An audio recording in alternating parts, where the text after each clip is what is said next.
머리 쓰는 일이 변하고 있다. 사람이 하는 일에도 커다란 변화가 생기고 있습니다. 사람의 일이란 무엇일까요?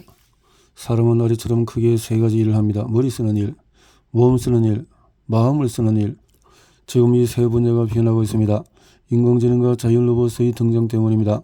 인공지능은 놀라운 속도로 인간의 수준을 뛰어넘었거나 넘어서고 있습니다. 머리 쓰는 일인 암기와 계산, 그리고 추론의 속도 부분에서는 이미 인간은 인공지능을 따라잡을 수 없죠. 특히 2010년 이세돌 구단과의 바둑 대결에서 승리한 알리고에 등장한 그 분기점을 알리는 신호탄이었습니다. 알파고는 불과 몇 개월 만에 지난 40년간 바둑 기사들의 경기 기보 16만 건을 학습했습니다. 인간이라면 불가능한 일이죠. 그 후에 얼마 지나지 않아 인간의 기보에 의존하는 지도 학습 없이 바둑 규칙만으로 스스로 학습하며 기력을 향상시키는 알파고 제로가 등장했습니다. 놀라운 사진 알파고 제로가 독학 36시간 만에 알파고 리의 소전을 능가했고 72시간 만에 알파고 리와 대국에서 100대 0으로 단 한 번도 패하지 않았다는 것입니다.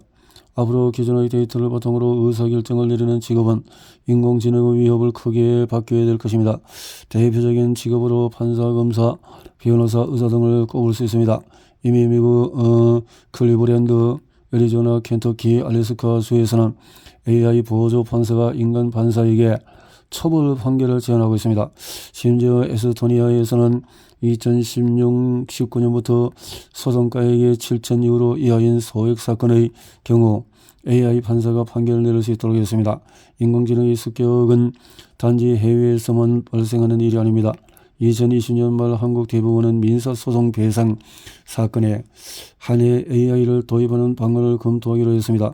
우리나라도 AI 판사 도입이 코앞으로 다가온 것입니다. 변호사도 마찬가지입니다. 변호사 시험이 수험생의 판례나 법리에 관한 암기 내용을 단시간에 풀어내는 능력 테스트에 초점이 맞춰져 있는 까닭에 인공지능이 본격적으로 도입된다면 변호사의 역할도 크게 줄어들 것입니다. 2018년에 한국에도 인공지능 변호사인 유렉스가 모로 봄에 입사하였다고 화제가 된 바 있습니다. 이 인공지능 변호사는 그동안 변호사들이 며칠씩 걸려서 검색하고 분석해왔던 관련 판례나 법조항을 수초 만에 분석하는 괴력을 보여주었다고 합니다. 의사의 진단을 얻던 인공지능이 역시 서서히 의사를 대체할 조짐이 보입니다. 최근 WHO가 지원한 괴력검진 통합 가이드라인에서 세 곳의 업체를 소개하고 이들 업체의 인공지능 괴력 진단 소프트웨어가 전문의를 대체할 수 있다고 명시했습니다. 보조를 넘어서 대체의 영역까지 인공지능 기술이 발전한 것입니다. 물론 모든 업무를 대체할 수는 없겠지만 상당 부분 영향을 미칠 것은 분명합니다. 인공지능의 발전은 두려울 정도로 빠릅니다.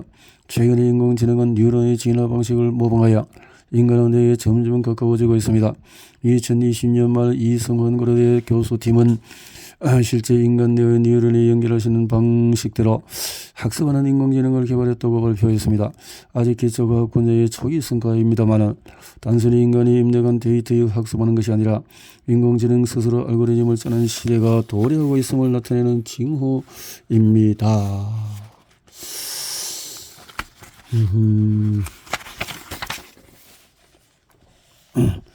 기업들도 바빠졌습니다. LG는 2021년 3년간 1억 달러를 투자해서 상위 1% 전문가 수준의 학습, 사고, 판단, 추론, 능력을 갖춘 초거대 인공지능을 개발하겠다고 발표했습니다. 1초에 구경 5,700조 번의 연산 처리가 목표입니다. 마이크로소프트와 오픈 AI는 챗GPT를 공개해서 세상을 깜짝 놀라게 하고 있습니다. 챗GPT는 오픈 AI에서 만든 인공지능 챗봇입니다. 이용자가 챗GPT에 질문을 하면 순식간에 엄청난 데이터를 조사해서 답변을 내놓는데요. 그 정확도가 혀를 내어들을 지경입니다. 기본 작문은 물론이고 전문가 수준의 논문도 술술 써냅니다. AI는 미국 의사면허 시험과 로스쿨 시험을 통과한 천재이자 농담 떠먹기도 잘하는 재정가이자 시와 소설을 쓰는 예술가이기도 합니다. 비즈니스 세계에서는 어떤 역할을 할지 무궁무진한 챗GPT의 능력은 가늠하기도 어렵습니다. 해외 언론에서는 챗GPT에 대해서 감탄을 넘어서 가오스라고 표현하기도 합니다. 빌 게이츠는 챗GPT 등장이 인터넷 발명과 교면의 중대한 사건이라고 말하기까지 했죠. 마이크로소프트는 이미 이 사업에 100억 달러를 추가 투자하겠다는 계획을 발표했고 2023년 3월부터 챗GPT 인공지능 기술을 자사의 검색 엔진 빙에 도입할 거라고 밝혔습니다. 국내에는 벌써부터 직장인들의 챗GPT를 어떻게 업무에 활용할지에 대해서 스터디 그룹을 만들어 열공 중이라고 합니다. 인간은 앞으로 계산이나 분석 또는 추론 및 판단에 머리를 쓰는 일을 점점 하지 않게 될 것입니다.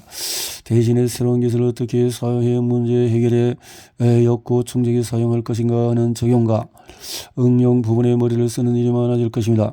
기술의 발전 속도에 비해서 기술의 활용 속도가 현저히 뒤처지기 때문입니다. 그래서 우리에게 필요한 힘은 바로 집단지성을 통해서 기술을 이해하고 활용하는 능력입니다.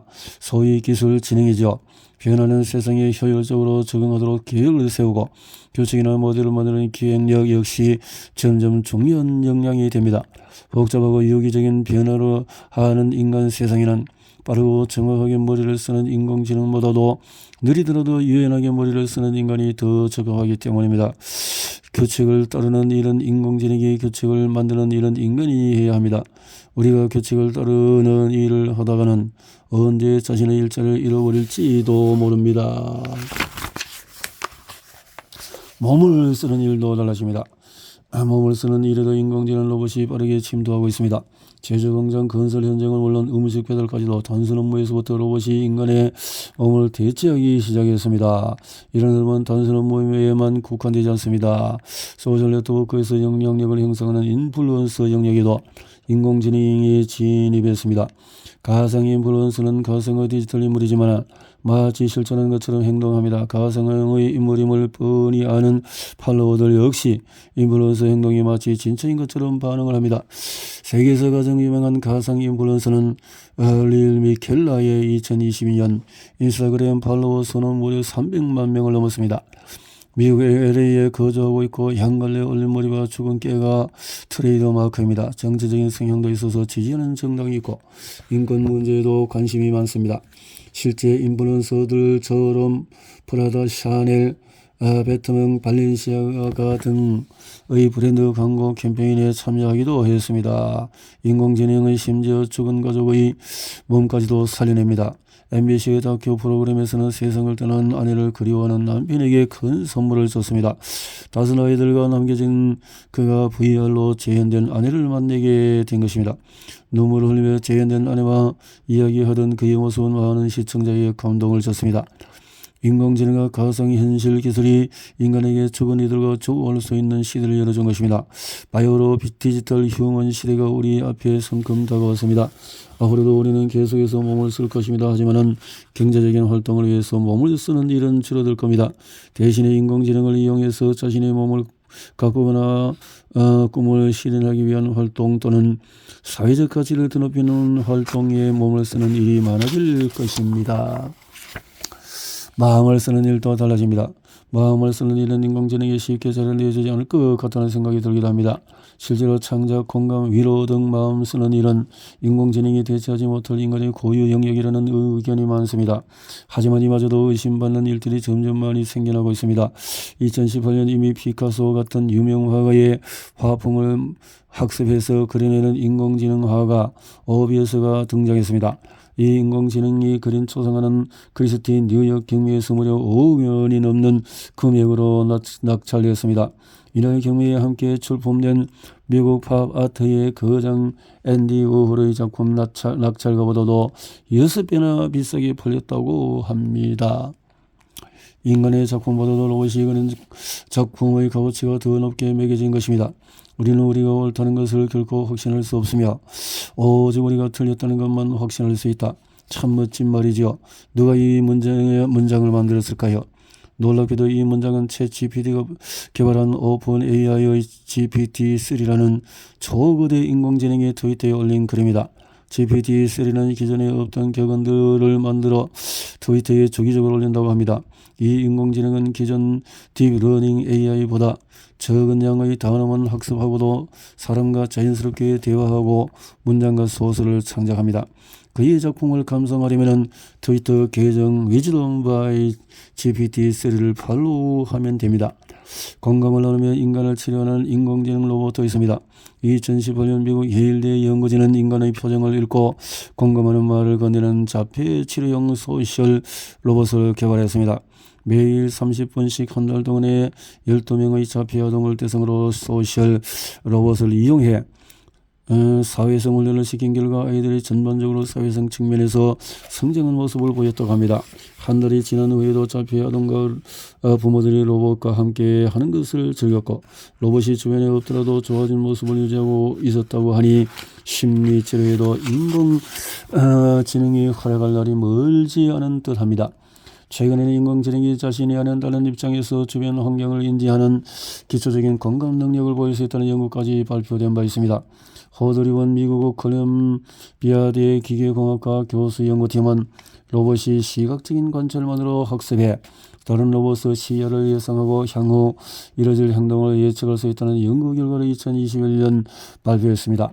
최근에 LG전자는 이용자의 음성과 얼굴 상태를 파악해서 가정 내 전자기기를 조절하는 기술로 특허 등록을 받았습니다. 직장에서 잔뜩 스트레스 받고 들어온 사용자를 분석해서 조명이나 냉장고 등에서 유쾌한 음악을 틀어주는 식입니다. 머지않아 또 미래에는 병원을 찾아가는 대신에 집안에서 인공지능에게 심리치료를 받게 될지도 모르겠습니다. 인공지능은 서서히 마음을 쓰는 일까지 진입하고 있습니다. 하지만 우리는 여전히 마음을 쓰는 일을 할 것입니다. 다만 마음을 쓰는 대상이 타인이 아니라 자기에게 집중될 것입니다. 복잡하게 얽힌 세상에서 받는 불안과 스트레스를 줄이기 위해서 다양한 예술적인 활동을 통해 카타르시스를 느끼며 감정을 정화하고 가상적인 체험을 통해서 지적 자극을 갖고 학습하며 영적인 충만감에 더 많은 마음을 쏟게 될 것입니다. 또 창조적인 일에도 마음을 쓰게 될 것입니다. 인공지능이 할 수 없는 일 중에서 하나는 바로 규칙을 깨는 것입니다. 정해진 알고리즘에 따라서 작동하는 인공지능은 알고리즘을 벗어나면 오류 메시지를 보내며 작동을 멈춥니다. 반면에 인간은 의도적으로 오류를 만들 수 있습니다. 그리고 이를 통해서 오히려 새로움을 창조합니다. 오류는 통념과 규칙을 깨므로써 나타납니다. 예술의 역사를 살펴보면 통념을 깨는 위반을 통해서 수많은 명작들이 탄생했습니다. 마르셀 디샹은 소변기를 전시하거나 자전거 뒷바퀴를 전시장에 거꾸로 매달며 세상을 놀라게 했습니다. 스티브 잡스는 묶여있는 음반을 개별적인 음원으로 바꿔버렸고 이동 전화기를 이동 인터넷으로 바꿔버렸습니다. 기존의 통념과 규칙을 깨기 위해서는 논리가 아닌 상상력이 필요합니다. 앞으로 인간은 통념을 깬 예술적인 상품을 만나는 것을 넘어 자신의 삶을 하나의 예술작품처럼 여기며 대작을 만드는 일에 마음을 쏟게 될 것입니다. 사물이 변하고 있다. 사물의 변화를 살펴보기 위해서 먼저 사물이 무엇인지에 대한 기준이 필요합니다. 이 책에서는 사물을 인간이 아닌 것, 감각으로 인식할 수 있는 것, 인간과 관계를 맺는 것으로 기준을 삼겠습니다. 이 중에 한 가지라도 충족하지 않으면 사물이 아닙니다. 아무도 모르는 외딴 무인도 어딘가에 떨어진 작은 돌멩이는 사물이 아니라는 뜻입니다. 인식할 수 없고 인간의 관계를 맺지 않고 있기 때문입니다. 한마디로 사물이란 인간이 인식하고 이용하는 모든 비인간적인 것입니다. 먼저 인간이 아닌 사물이 점점 사람처럼 변하고 있습니다. 과거의 사물은 말 그대로 살아있지 않았습니다. 단순히 기기나 전기장치로 작동했을 뿐입니다. 이런 사물이 점점 인간화되고 있습니다. 인간처럼 보고 듣고 말하며 움직입니다. 이미 사물에는 수많은 센서가 부착되어서 인간 세상을 관찰하고 있습니다. 점점 많은 사물이 인공지능을 장착한 후에 사람의 말을 이해하고 사람에게 눈을 맞추며 말을 합니다. 최근 네이버 하이퍼 클로버라는 초거대 AI를 개발했습니다. 이 인공지능은 사람과 연결된 대화까지 가능합니다. 이전 질문과 응답 내용을 이해한 후에 대답을 하고 사용자의 만족도를 인지해서 호응까지 합니다. 정말 사람과 대화하는 듯한 느낌을 주죠. 반대로 사람은 사물처럼 변하고 있습니다. 신체 일부가 점점 사물로 대체되고 있죠. 예를 들어보죠. 무릎 수술후에 철심을 박은 다리나 인공관절을 삽입한 어르신, 인공심장을 장착한 사람들, 눈속에 렌즈를 삽입해서 시력을 교정하는 안대 렌즈 삽입술을 하는 분들 모두 신체 일부를 사물로 대체하고 있는 것입니다. 최근에는 3D 바이오 프린팅 기술을 이용해서 살아있는 세포를 활용한 바이오 잉크를 층층이 쌓아 올려 각막, 간, 피부, 혈관 등의 인공장기까지 만들어내고 있습니다. 2016년 이미 국내 포스테크 포항공과대학교에서 최초로 인공 근육을 제작하기도 했죠. 심지어 기술적으로 인간의 신체의 대부분은 사물로 전환이 가능합니다. 불사에 대한 욕망은 인간의 본능입니다. 경제적인 여력만 된다면 얼마든지 죽어가는 사모도 자신의 신체를 길고 가며 오래 살고 싶을 것입니다. 실제로 2017년 전신 근육을 마비시키는 루게릭병 진단으로 2년 시험 후 인생을 선고받은 영국 로봇 과학자 피터 스콜 모건 박사는 필요한 모든 장기를 조금씩 기계로 대체하여 2019년 최초로 사이보그가 되었습니다. 위와 방광, 결장 등 소화기관을 제거하고 튜브와 기계 장치를 달았고 특수 제작된 휠체어에 올라서 몸을 움직일 수 있게 만들었습니다. 침이 폐로 넘어가는 것을 막기 위해서 후두유 절제술을 받았고 목소리는 컴퓨터를 학습시키는 방법으로 해결했습니다. 한쪽 눈동 다 움직임으로 컴퓨터를 통제하기 위해서 눈 수술을 받았고 아바타를 제작해서 컴퓨터 화면으로 표정이나 행동을 대신했습니다. 이후에 그는 스스로를 비트 2.0이라고 불렀습니다. 2022년 6월에 별세한 그는 7년 동안의 사이보그의 삶이 더없이 기쁘다고 말했고 자신의 경험을 공유하기 위해서 나는 사이보그가 되기로 했다는 저술 등 왕성한 활동을 했습니다. 인간이 기꺼이 상호화되고 있다는 것입니다. 더 나아가서 인간의 잠재력 증강을 위해서 인공물을 몸에 장착하거나 집어넣는 상황도 늘고 있습니다. 산업재벌의 기계화로 인간이 설 자리는 사라지는 것에 대한 반발일까요? 최근에는 인간이 할 수 있는 일을 크게 늘리는 인간 증강 기술이 발달하고 있습니다. 자연적 또는 인공적인 방법과 기술을 사용하여서 인간 기존 능력이나 부족한 능력을 향상시킵니다. 제조 현장에는 이미 노동자의 근력을 지원하는 외골격 형태의 인간 증강기술이 등장했고 군대에도 험지에서 고속 기동이 가능한 근력 증강 외골격 로봇이 개발 중입니다. 2021년 서울에는 한국기계연구원에서 외골격 로봇처럼 무겁고 딱딱한 재질 아닌 부드럽고 가벼운 근육 옷감을 개발했습니다. 옷 위에 부착하기만 하면 간단하게 근력을 보조받을 수 있는 이 옷감은 택배 노동부터 돌봄 노동, 건설 노동 등 일상적인 작업부터 재활훈련까지 힘이 필요한 모든 것에서 사용할 수 있습니다. 인간 증강기술은 스포츠 엔터테인먼트 산업으로 확산하고 있습니다. 소위 초인 스포츠입니다. VR, AR, 로봇 등 최신 기술을 사용해서 능력을 증강한 인간들이 시합을 펼칩니다.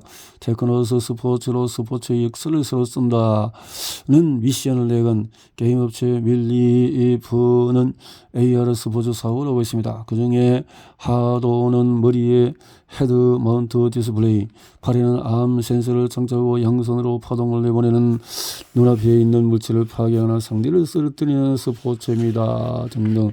또 다른 사물로 변하는 감각으로 인식할 수 없는 사물이 점차 감각이 가능한 사물로 변하고 있다는 것입니다. 비물질의 물질화라고 할까요? 만일 여러분이 미국이나 또 유학을 떠나서 집에서 키우던 강아지를 몹시 그리워한다고 생각해 봅시다. 지금은 그 강아지를 만질 수 없습니다. 안타깝지만은 그저 영상 통화 속에서 강아지 움직이는 이미지만 볼 수 있죠. 하지만 앞으로 미국에서도 한국 집에 있는 강아지를 쓸어 등을 수 있는 날이 오게 될지도 모릅니다. 최근 한국의 전자통신원은 15m나 떨어진 곳에서 금속이나 플라스틱 고무와 같은 재질의 촉감을 느끼는 놀라운 기술 개발에 성공했습니다. 멀리 떨어진 한편에서 특정 재질을 긁었을 때 거의 동시에 다른 한편에서 그 재질이 단단한지 거친지 부드러운지를 느낄 수 있는 것입니다. 바로 촉각 정보를 디지털로 변환해서 전송하는 텔레헵틱 기술입니다. 센서를 통해서 촉감과 질감, 소리를 97%까지 동시 전달이 가능하다고 합니다. 이 기술이 상용화되면 집에 있는 아빠는 강아지를 만지는 느낌을 헵틱 인터페이스를 통해서 유학간 딸에게 전송하고 딸은 그 촉각 정보를 실시간으로 받아서 가상 공간에서도 마치 실제처럼 강아지를 어루만지는 놀라운 경험을 할 수가 있습니다.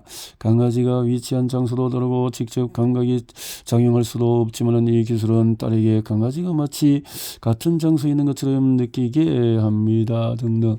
또한 사물은 그것처럼 하나의 독립체로 작동하지 않습니다. 다른 사물과 정보와 공간과 시스템과 연동해 작동하는 연합체이자 살아있는 네트워크의 일부로 진화하고 있습니다. 이 네트워크의 상에서 사물은 강력한 콘텐츠로 변하고 있습니다. 앞으로 사물과 어떤 관계를 맺느냐에 따라서 우리의 미래가 크게 달라질 것입니다. 그랬네요. 자.